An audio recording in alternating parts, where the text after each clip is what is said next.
So hello students, welcome back to target GPAT.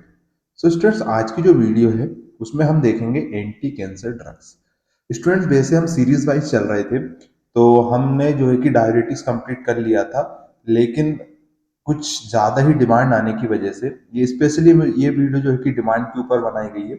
सबसे ज़्यादा इसकी डिमांड आ रही थी और सबसे मेन जो डिमांड कर रहे थे वो थे खालिक राजा खान। ठीक है, ये भाई साहब ने हमारी मतलब मैक्सिमम सारी वीडियोस पर कमेंट करी कि सर कीमोथेरेपी पर वीडियो बनाई, कीमोथेरेपी पर। तो आज की वीडियो हम देखेंगे एंटी कैंसर ड्रग। ठीक है, उसके बाद जो है कि हम जो है कि एंटी बैक्टीरियल पर बात करेंगे। तो आज मेनली हम एंटी कैंसर की बात करेंगे, उसके बाद हम सीरीज वाइज चलेंगे। ठीक है, तो हम उसके बाद बात करेंगे ब्लड रिलेटेड ड्रग्स पर, ब्लड एंड रिलेटेड ड्रग्स जो भी होती है हमारी। तो चलिए स्टार्ट करते हैं एंटी कैंसर ड्रग में। इसका पीडीएफ ऑलरेडी मैं अपलोड कर चुका हूँ स्टोर पर, आप वहां से जाकर इसको डाउनलोड कर सकते हैं। ठीक है, तो वीडियो आने में थोड़ा टाइम लग रहा था, तो इस वजह से मैंने उसको पहले ही इसका पीडीएफ जो है कि वहां पर अपलोड कर दिया था, तो काफी बच्चों ने वहां से डाउनलोड कर भी लिया है। ठीक है, तो आपको अगर चाहिए रहे तो आप वहां से कर लीजिएगा। ठीक है, तो चलो फिर स्टार्ट करते हैं।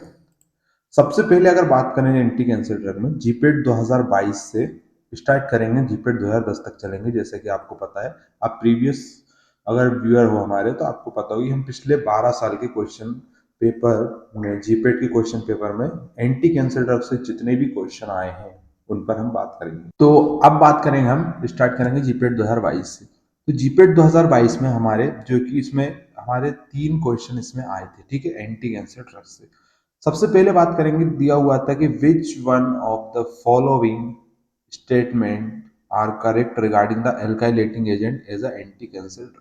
तो नीचे क्या हुआ है कि कुछ स्टेटमेंट दिए हुए हैं, तो हमको ये देखना है कि उसमें से कौन सा स्टेटमेंट हमारे सही है।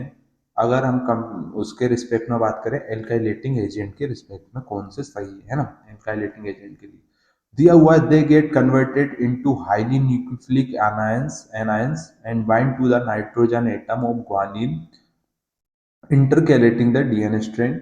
उसके बाद भी दिया हो, cyclophosphamide and busulfan belong to this class. Third one दिया हुआ है, they inhibit the DNA synthesis by inhibiting DNA polymerase enzyme. और दिया हुआ है, they inhibit the DNA super coiling by irreversibly inhibiting DNA topoisomerase enzyme. ठीक है, तो कौन सा वाला इसका करेक्ट है? ठीक है, तो इसके अगर हम करेक्ट आंसर की बात करें तो वो है हमारा B1। ठीक है, मतलब सिर्फ एक बी ही ऐसा है जो कि ओनली बी, क्योंकि एल्काइलेटिंग एजेंट के रिलेटेड सही है, साइक्लोफॉस्फेट सल्फान बिलोंग टू दिस क्लास। ठीक है, तो बी वाला, ओनली बी इज करेक्ट, मतलब ये वाला सही है। चलिए, इसके बाद एक और क्वेश्चन आया था, इसमें 2 क्वेश्चन आए थे, 3 नहीं। That which of the following is a malignant type of tumour. तो इनमें से कौन सा है जो कि मैलिग्नेंट टाइप का ट्यूमर होता है? दो, जैसे आपको पता होगा, वेनाइन एंड मेलिग्नेंट, 2 तरह के हमारे ट्यूमर होते हैं। तो इसमें हमें मेलिग्नेंट ट्यूमर का देखना, तो लिपोमा, एडेनोमा, उसका मेलेनोमा या फिर ओस्टियोमा। तो इसका अगर करेक्ट बात करें तो क्या पूछा है कि मेलिग्नेंट टाइप का ट्यूमर कौन सा है इसमें, तो वो हमारा, ठीक है, C1, मेलेनोमा। चलिए, इसके बाद बात करेंगे हम 2021 की। तो 2021 में इसमें फिर 2 क्वेश्चन आए थे। मेज द फॉलोइंग्स में इसमें हमें पूछ लिया गया था। वैसे ये सेल से रिलेटेड सारे क्वेश्चन इसमें दिए हो, जैसे एपोप्टोसिस क्या होती है, नेक्रोसिस क्या होती है, एनेप्लेसिया और नियोप्लाज्म। तो इस वजह से इसको मैंने रखा हुआ है। ठीक है, तो ये एक तरीके से सेल साइकिल से रिलेटेड है हमारे। तो चलिए देख लेते हैं कि हमको इनसे मैच करना है कि एपोप्टोसिस क्या होती है वगैरह वगैरह। तो चलिए इसको देखते हैं। तो हमारा जो इसका करेक्ट वाला अगर हम ऑप्शन की बात करें तो वो हमारा D1। ठीक है ना, डी इसका करेक्ट आंसर है। इसके बाद बात करेंगे हम 84 नंबर पे। इसी में एक क्वेश्चन आया था 2021 में, 84 नंबर पे पूछा गया था कि विच of the following is non epithelial malignancy tumour. अब इसमें देखना हमको, इनमें से कौन सा जो है कि नॉन एपिथेलियल मैलिग्नेंसी ट्यूमर होता है, न्यूबस एडेनोमा, लिपोमा या फाइब्रो सार्कोमा। तो करेक्ट आंसर की अगर बात करें तो ये हमारा ये वाला है। ठीक है, फाइब्रो सार्कोमा जो होता है वो नॉन एपिथेलियल मैलिग्नेंसी ट्यूमर होता है। चलिए, ये हो गए 2021 के क्वेश्चन। अब बात आती है 2020 की। 2020 में इससे हमारा एक क्वेश्चन आया था, पूछा था which of the following statement is true for cancer cell. इनमें से कौन सा स्टेटमेंट सही है हमारा कैंसर सेल के लिए? तो दिया हुआ onco protein produce by cancer cell at neighbouring cells. Cancer cells require stimulation by growth factor. Cancer cells are highly sensitive to growth inhibitory signal, sensitive to growth inhibitory signal, या फिर cancer cells produce oncoprotein in the absence of growth factor और external stimuli.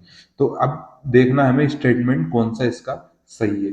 तो इसमें दिया हुआ है ये सारे में से जो D1 है कि cancer cell produce oncoprotein in the absence of growth factor और external stimuli. This is the correct statement for the cancer cell. ठीक है, ऐसा होता है इसमें. ठीक है, अब बात करेंगे 2019 की. 2019 में इसमें एक ही क्वेश्चन आया था 47 पे, the structural feature present in anti cancer antibiotics.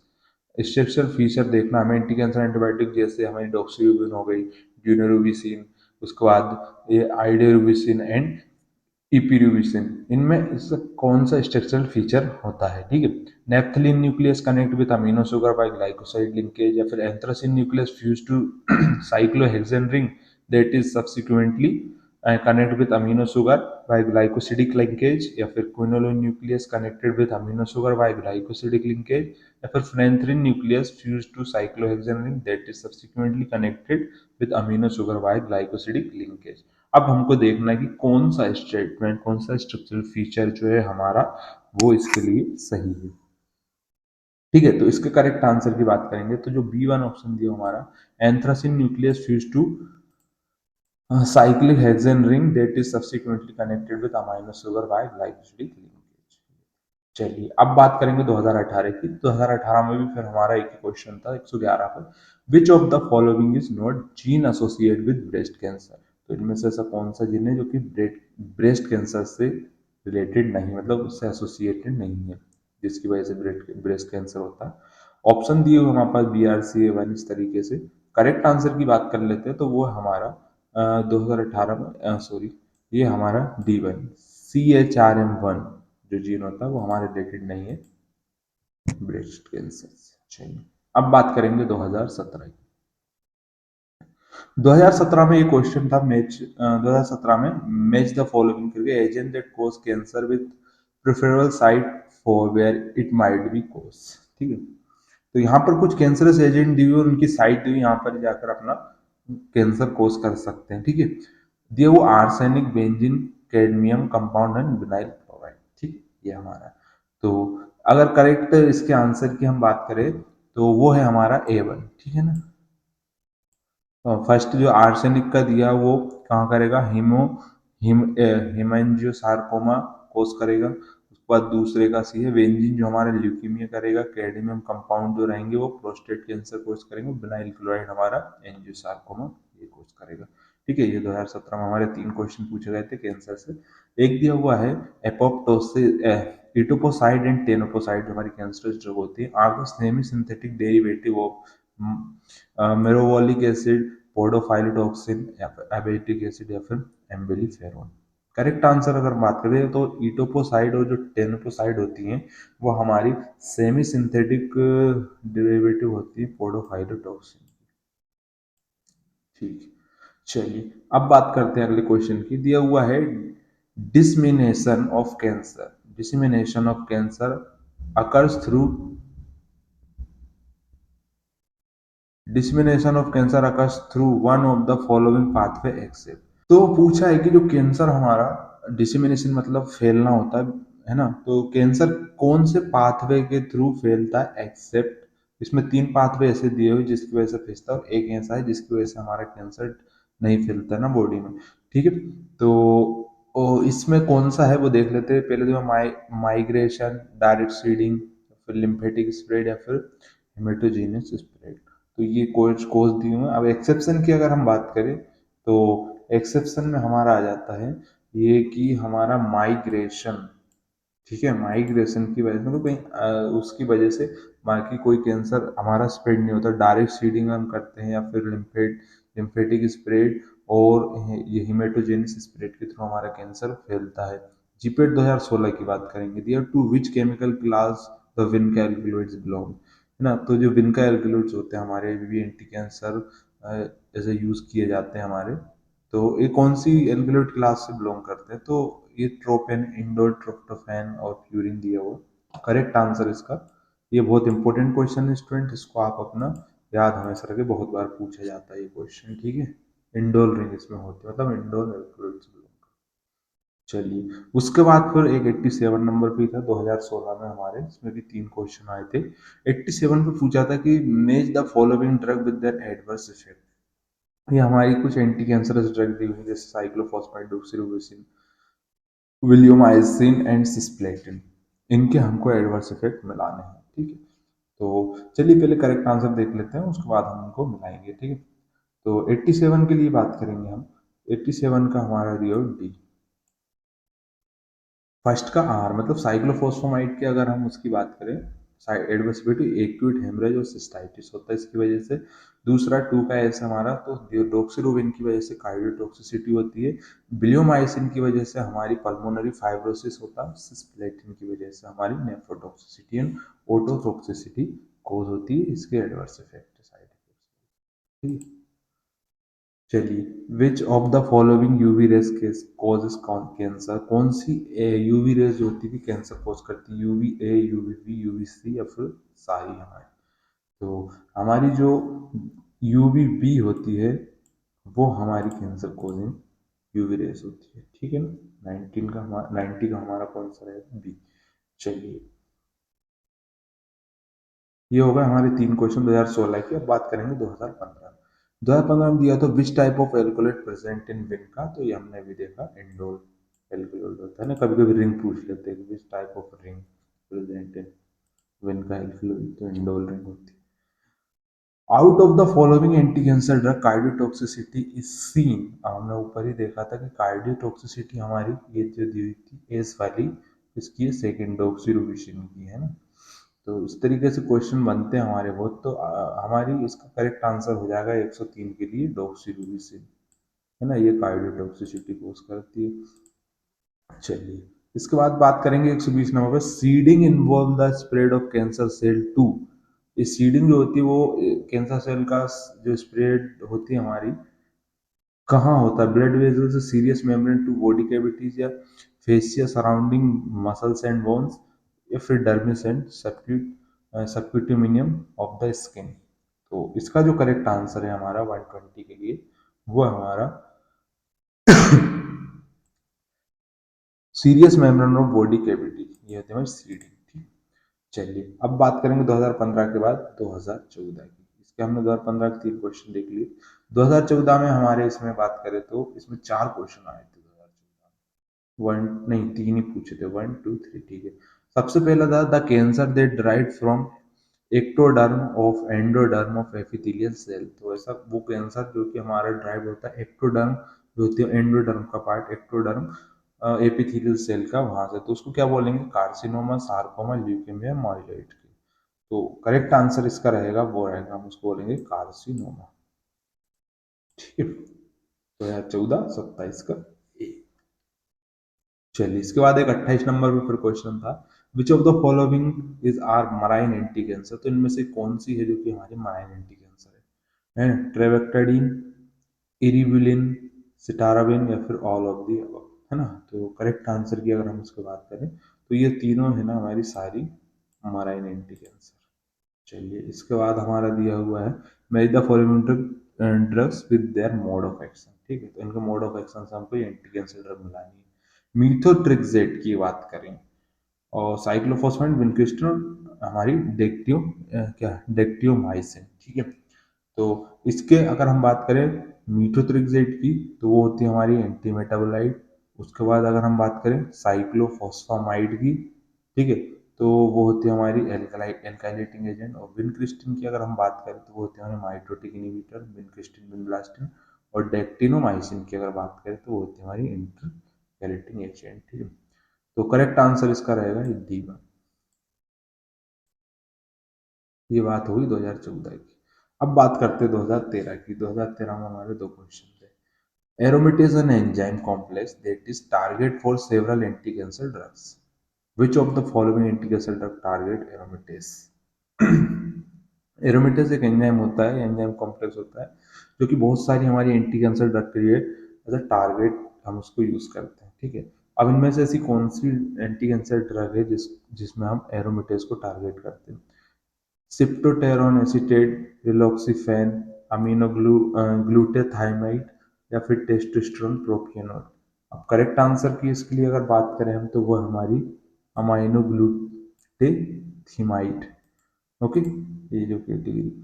चलिए, अब इसके बाद पूछा है vinca alkaloid that are used in combination therapy to treat a variety of tumour, how to cancer से normally gain resistant to this agent. ठीक है, तो जो विनका एल्कलॉइड हम जैसे बात की विनक्रिस्टिन विनब्लास्टिन, तो कंबाइन थेरेपी के साथ मतलब इनके साथ और ड्रग्स एंटी कैंसर ड्रग मिला के दी जाती है वैरायटी ऑफ ट्यूमर्स को ट्रीट करने के लिए, लेकिन इनका रजिस्ट्रेशन सॉरी रजिस्ट्रेशन नहीं, रेजिस्टेंस इनका डेवलप हो जाता है किस कारण से, है ना, कैसे होता है।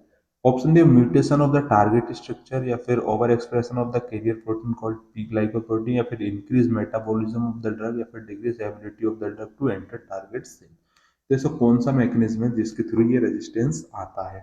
ठीक है, तो वो registration that over expression of their carrier protein P glycoprotein. ठीक है, तो इसका कैरियर प्रोटीन होता है उसका हमारा ओवर एक्सप्रेशन होने लगता है पी ग्लाइकोप्रोटीन के वजह से इनका रजिस्ट्रेशन रेजिस्टेंस कोस हो जाता है। अब बात करेंगे, ये 2013 की थी, ये 2012 की। 2012 में भी दो ही क्वेश्चन थे दिए हुए, विच of the following is a tyrosine kinase inhibitor indicate for a variety of malignancy. इनमें से कौन सी है कि जो टायरोसिन काइनेज इनहिबिटर होती है। ठीक है, तो इमिटिनिव, पेक्लिटेक्सेल, एजेटिमिब या फिर माइटोमाइसिन। करेक्ट आंसर की अगर बात करें वो है हमारी इमिटिनिव। इमाटिनिब जो होती है वो हमारी टायरोसिन काइनेज इनहिबिटर होती है। चलिए, इसके बाद पूछा है study the following statement on alkylating agent as anti neoplastic agent. फिर इसमें एल्काइलेटिंग एजेंट के ऊपर स्टेटमेंट दिया, हमको करेक्ट बताना। They get converted to aziodium ion and bind 7 position of an atom of guanine of DNA base pair. Nitrogen mustard and sulfur mustard belong to this category. Nitrogen mustard and uh, क्या sulfur mustard belong to this class of drug. They inhibit dihydrofolate reductase enzyme, thereby inhibiting DNA synthesis. या फिर they chelate electropositive atom present in the DNA, thereby inhibiting DNA uncoiling. ठीक है, ये इतने statement है। Correct statement की बात करेंगे तो करेक्ट स्टेटमेंट के लिए इसका आंसर जो है हमारा 88 का, वो है हमारा A, P and Q are correct. मतलब पी, ये जो दिया हुआ है, they converted to as aziridinium ion and bind 7 position of N atom of guanine of DNA base pair. And दूसरा Q, nitrogen mustard and sulphur mustard belong to this class. बाकी ये दोनों डाइहाइड्रोफोलेट रिडक्टेज, ये हमारे सल्फोनामाइड करती है। ठीक है ना, किसके अंदर, बैक्टीरिया में। तो ये दोनों सही है हमारे। ठीक, तो ये बात हो गई हमारी 2012 की। चलिए, 2011 में एक ही क्वेश्चन था हमारा 44 नंबर पे, which of the which is the molecular target for the vinca alkaloid as anti cancer drug. ठीक है, तो जो हमारी होती है विनका एल्कलॉइड की ड्रग्स, उनका जो टारगेट होता है टायरोसिन काइनेज होता है, डीएनए होता है, राइबोसोम होता है, ट्यूब्यूलिन होता है। तो इसका जो करेक्ट आंसर है 44 के लिए 2011 में वो होता है ट्यूब्यूलिन, जो होते हैं हमारे, है ना, वो होते हैं हमारे विल्का एल्कलॉइड की टारगेट, है ना, स्पिंडल फाइबर उनको ब्रेक कर देता है। चलिए, उसके बाद अब आया था हमारा 2010 पे बात करेंगे, 2011 की। 2010 में हमारे इसमें दो ही क्वेश्चन थे। पहला था which of the following drug is prescribe for the treatment of Philadelphia chromosome positive patient with chronic myeloid leukaemia. खतरनाक क्वेश्चन है। दिया हो पेंटोस्टैटिन, मीथोट्रेक्सेट, इमेटिनिब, एल एस्पराजिलस। तो कौन सी ड्रग है जो हम प्रिस्क्राइब करते हैं ये जो पॉजिटिव पेशेंट होते हैं विद क्रोनिक माइलोइड ल्यूकेमिया में। करेक्ट आंसर की इसकी बात करेंगे तो वो होता है हमारे इमेटिनिब। ठीक है, cyclophosphamide is anti cancer agent, act as alkylating agent before metabolism, alkylating agent after metabolism, phosphorylating agent after metabolism, DNA intercalating agent। ठीक है, तो इसकी अगर बात करें तो ये एल्काइलेटिंग एजेंट तो होते हैं, तो दोनों में से कोई एक ही होगा। फॉस्फोराइलेटिंग एजेंट होते नहीं, और ये भी नहीं होता। तो एल्काइलेटिंग एजेंट इसका करेक्ट आंसर है। ये हमारे एक्ट करेंगे एल्काइलेटिंग एजेंट आफ्टर मेटाबॉलिज्म, तरीके से हम प्रोड्रग बोल सकते हैं, मतलब होती है साइक्लोफॉस्फेमाइड। ओके, तो स्टूडेंट्स ये हो गए हमारे एंटी कैंसर ड्रग से सारे क्वेश्चन जो कि 2010 से लेके 2022 तक पूछे गए थे। और खालिद राजा खान, ये स्पेशल आपकी डिमांड के ऊपर ये वीडियो थी। अब लेकिन हम सीरीज वाइज चलेंगे, ठीक है। इसके बाद हम करेंगे ब्लड रिलेटेड ड्रग्स पर बात, ठीक है ना। तो ओके स्टूडेंट्स, उम्मीद है आपको ये वीडियो पसंद आई होगी। अगर आपको इसका पीडीएफ चाहिए तो आप जाकर डिस्क्रिप्शन में आपको लिंक मिल जाएगा, वहाँ पे क्लिक करके इसकी पीडीएफ डाउनलोड कर सकते हो। इसके अलावा वो जितने भी प्रीवियस हमारे टॉपिक हो सारे पीडीएफ आप वहाँ से ले सकते हैं, डाउनलोड कर सकते हैं, ठीक है। तो आज की वीडियो में इतना ही स्टूडेंट्स, मिलते हैं फिर अगली वीडियो में। Thank you so much for watching this video up to the very end. See you soon in the next. Bye.